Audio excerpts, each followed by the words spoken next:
take us through this conversation, we are going to be bringing on somebody who has dedicated his expertise to understanding the relationship between AI and blockchain. So please join me in extending a warm welcome to Mr. Ian Utile from Manila.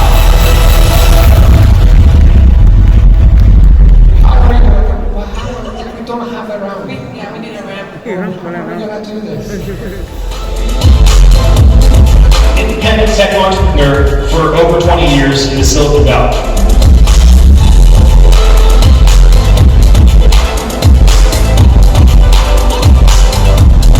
More security, more privacy, more individual freedom.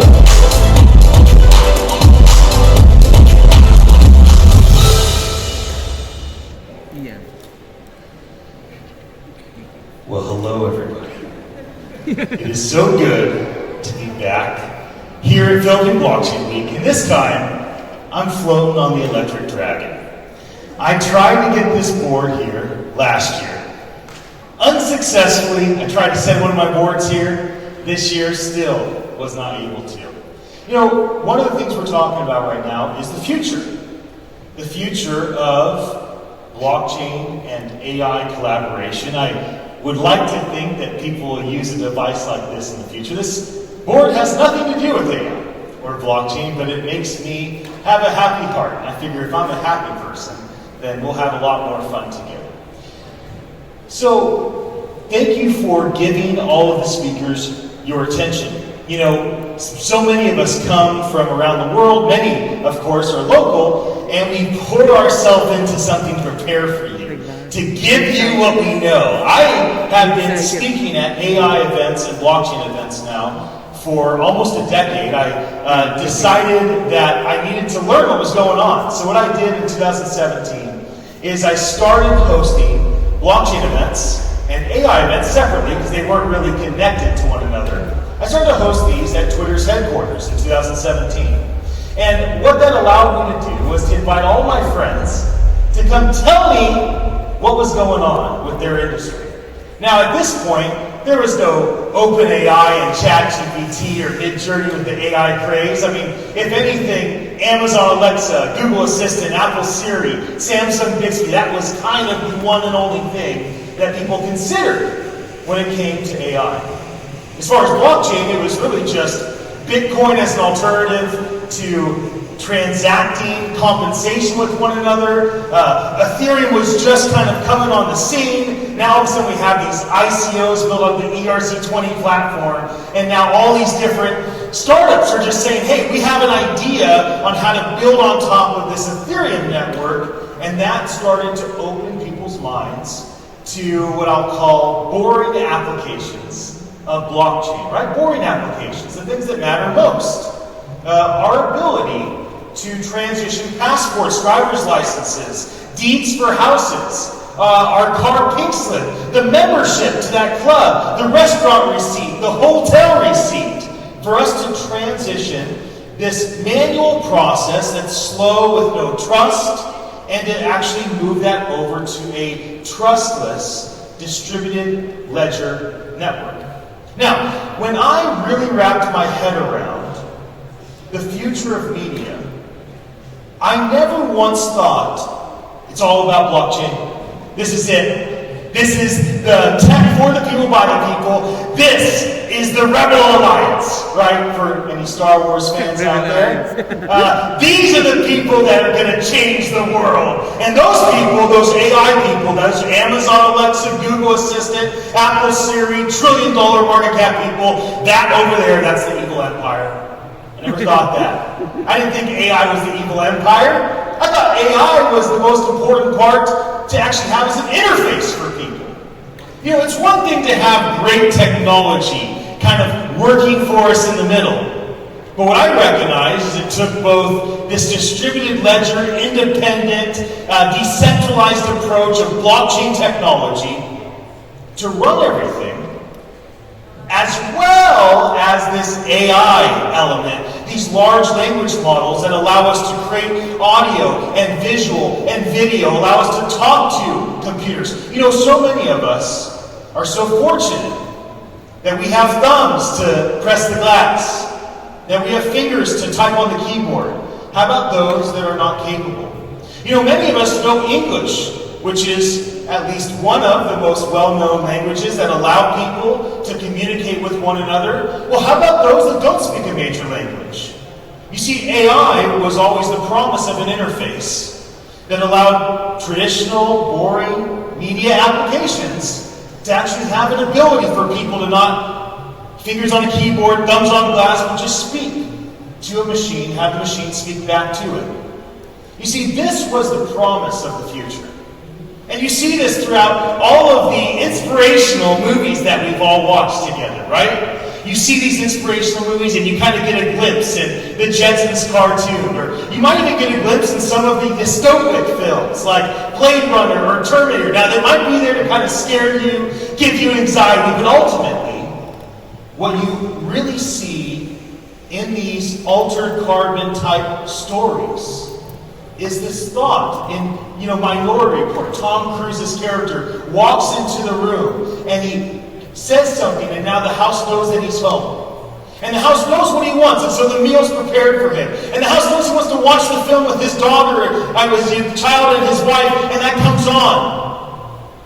And you see the promise of the future, and so much of it appears to be these distributed ledger technologies built for the people, by the people, to automate everything trustless.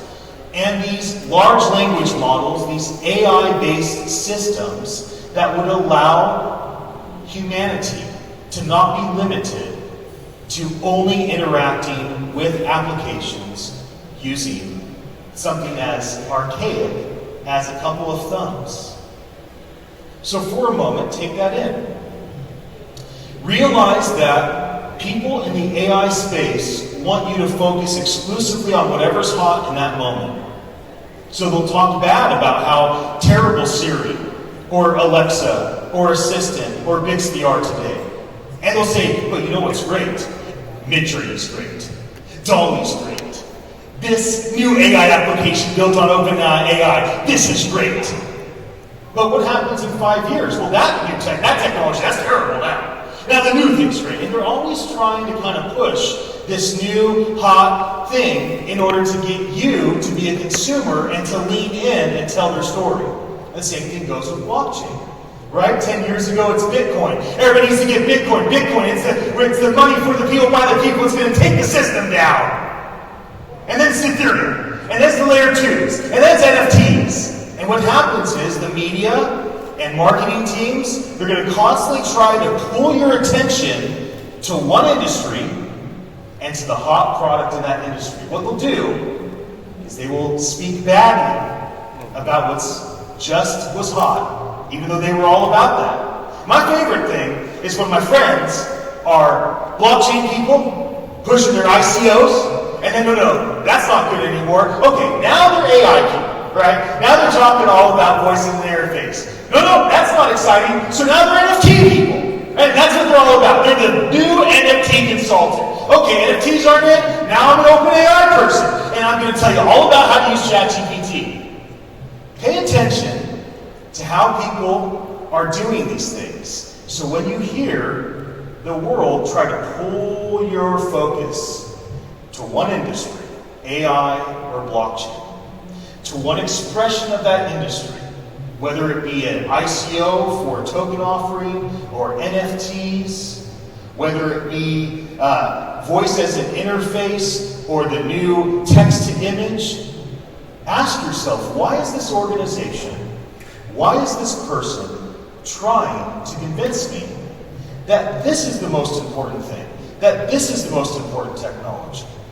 And when you ask yourself these questions, you can better take into account before you start making decisions. I strongly encourage all of you that are here in this room, and again, so happy to be here with you. I love the Philippines. I've been coming here for 15 years. I'll always keep coming back. I feel like this is my second home.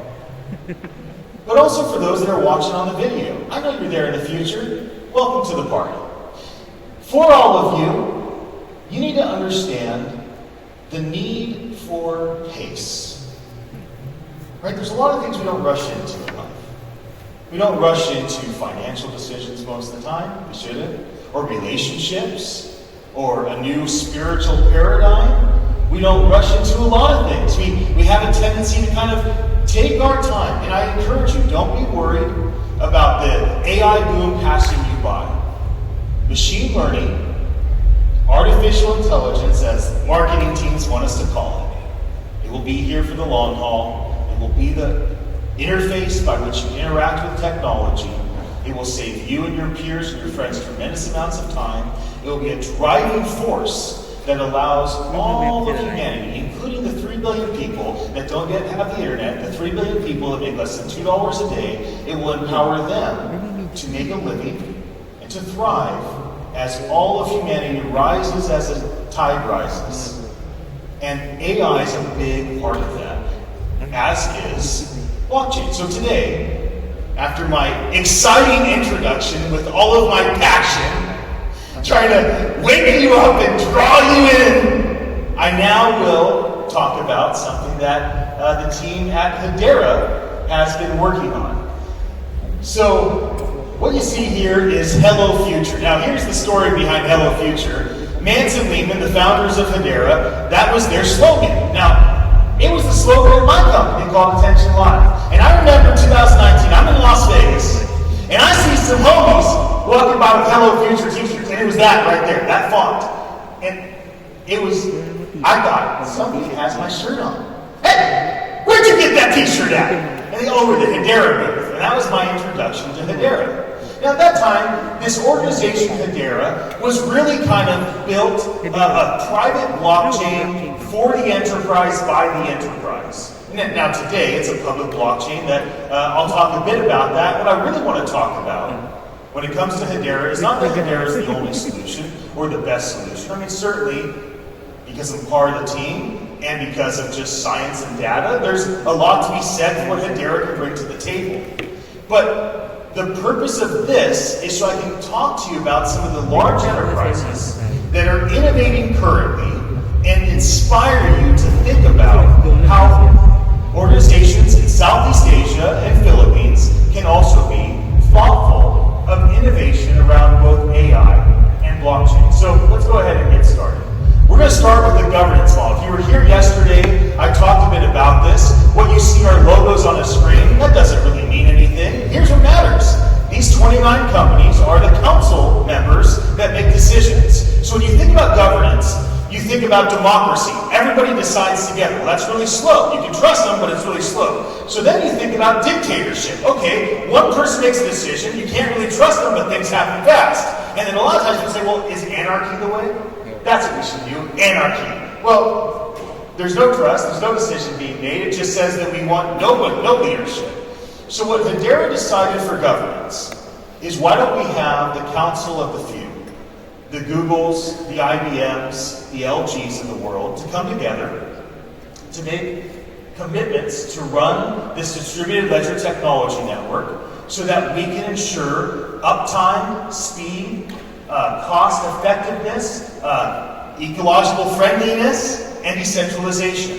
And so this is the starting point for when you want to think about something sustainable, long-term, billions of users. What's the governance model like? The next thing to think about is sustainability. Now, I'm talking about how we glorify blockchain and we demonize AI. We do this with everything, don't we? With religion. I'm a Christian.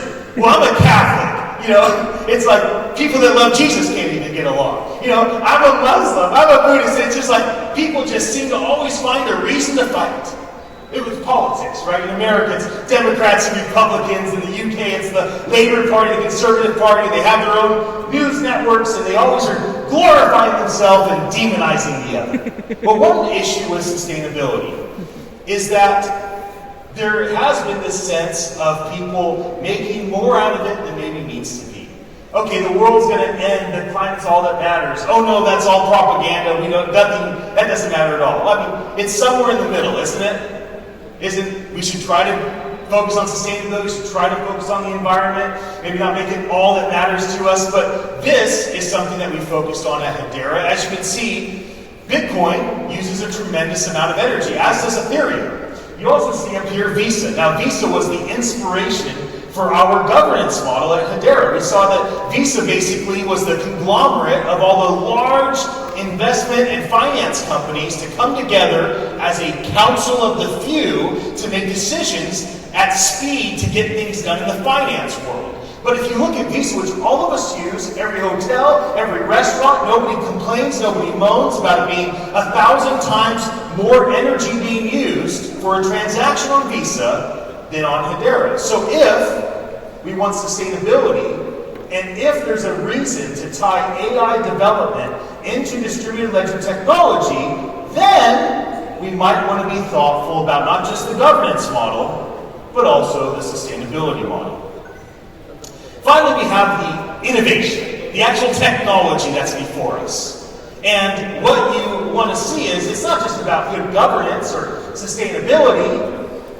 There's a lot more to it than just that. And so this talks about kind of how this distributed ledger technology has changed over time, right? At first we had Bitcoin, which was a really big deal. I mean, it changed the whole paradigm for how finance could be done. Then we transitioned to Ethereum, smart contracts. This is how the NFT craze happened. This is how all the dApps are starting to happen. This is how we start to think through the boring applications of blockchain technology.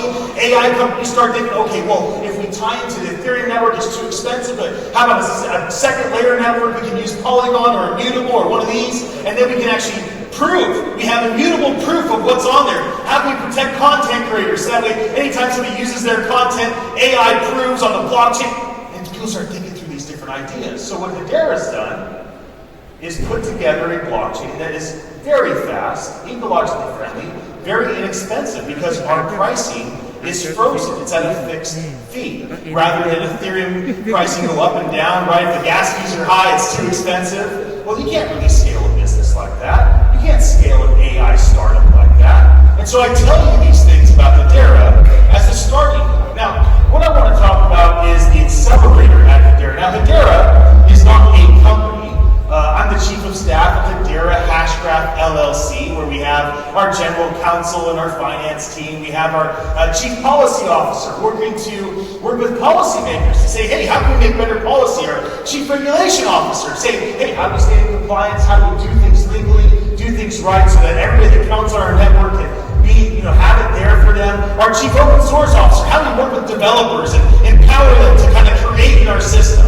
That's Hedera Hashgraph. That's the team I get to work with. And then, in addition to that, we have Swirls Labs. This is the founders of the Hashgraph protocol with all of our maintenance, all of our R&D, all of our improvements, our marketing teams. So that's 2 of our companies. But then we have 3 other organizations that are foundations. So if you need capital to scale your AI idea, listen up to this. Hedera has the HBAR Foundation, the Hashgraph Association, and the DLT Science Foundation. These 3 organizations were granted a large amount of our tokens so that they could give our currency away to startups, to enterprises, and to governments. Imagine if the country of the Philippines, or maybe just the city of Manila, had an idea about how to use an AI technology, and this country, this city, they say, well, it would be so good if we could tie to a blockchain, so it automates, it's fast, it's immutable, it's trustworthy, it's provable, there's no question about corruption. Well, our foundations would be very interested in working with Manila, very interested in working with the Philippines, or any Southeast Asian country, to provide revenue and resources to you so that you could actually build on our network. So we're not just bringing you great governance and sustainability and incredible technology, but we also have things like this accelerator. Now, I'm not going to go over all the details of our stablecoin accelerator, but one thing that's important to understand is stablecoins are not just USDC or USDT. It's not just a thing that's pegged to $1 alone. Sometimes stablecoins are more utility focused. And so there are organizations that would like to have stability around the cost and the value of their tokens, and we have 3 different automated approaches to do that. And I think that for a country like Philippines and this whole entire region, This is quite exciting, and we've had some local financial institutions work on this. So I'm talking a bit about our ecosystem. You might recognize Shinhan Bank. They're based out of South Korea. They have been using our stablecoin technology to do real-time international remittances. You might be familiar with Neuron. So Neuron's an AI company. They have AI put inside the DJI drones, and so they wanted to make sure that the AI that's being used on their drones was tied to an immutable ledger, a distributed ledger, that they could have all sorts of interaction between their AI, their hardware, their software, and of course, what we built. So data integrity for automated mobility. We'll go through a few more of these just to give you kind of a taste of what it is that we are working on with these large enterprises. At ServiceNow, it's a huge SaaS company, one of the largest in the world. They provide tokenization as a service for their ESG clients.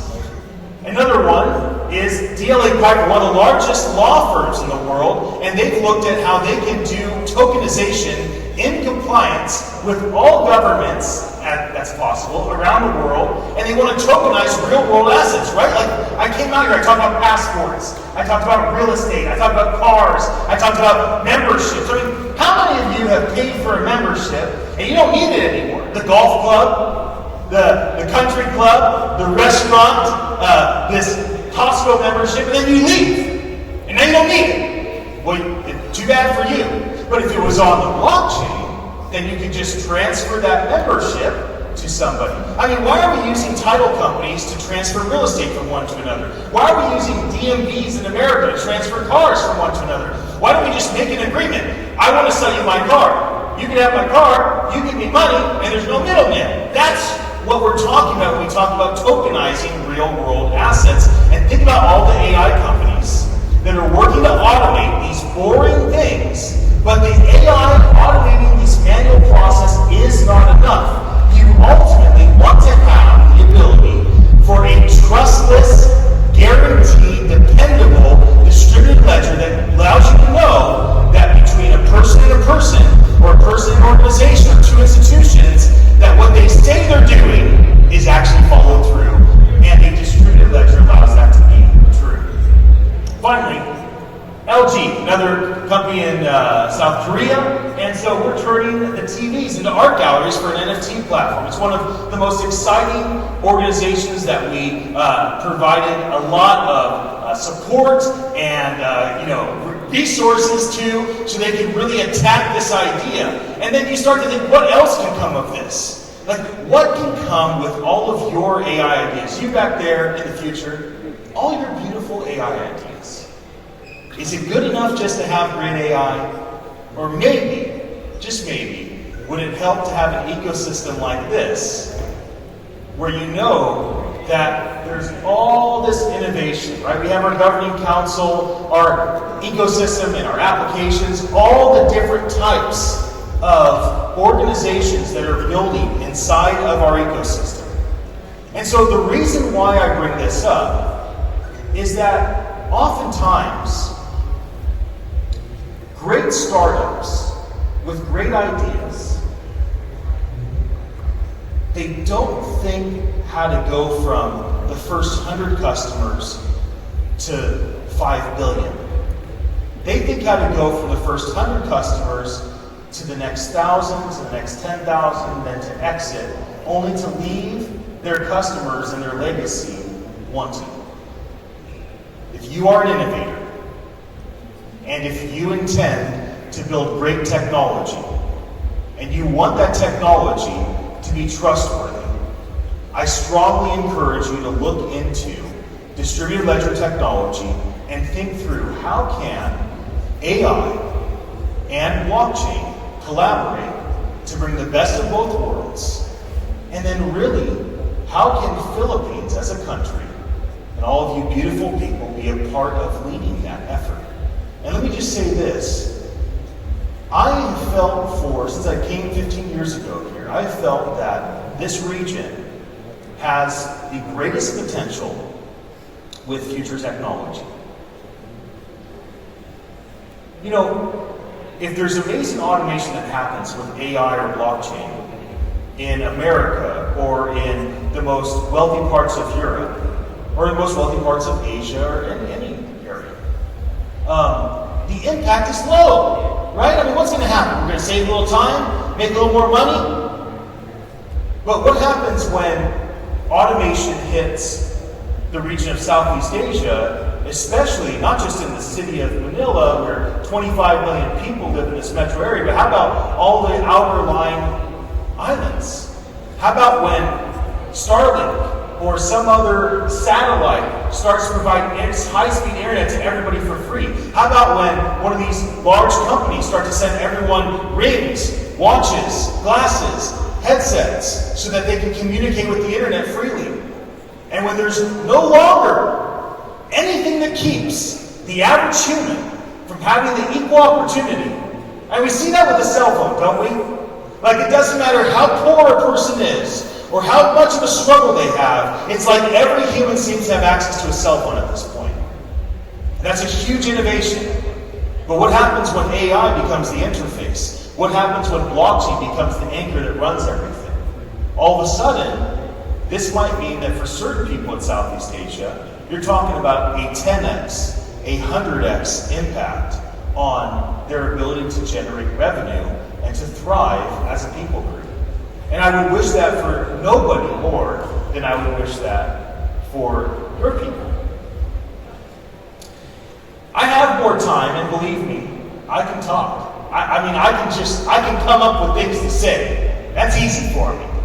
But instead of doing that, we're at the end of the day, and I want to invite any of you that may want to ask a question before I wrap to go ahead and do that. I think I have some friends with a microphone. I'm not going to take more than 2 questions. So if you have a question about the things I'm talking about, I am happy to take it. But the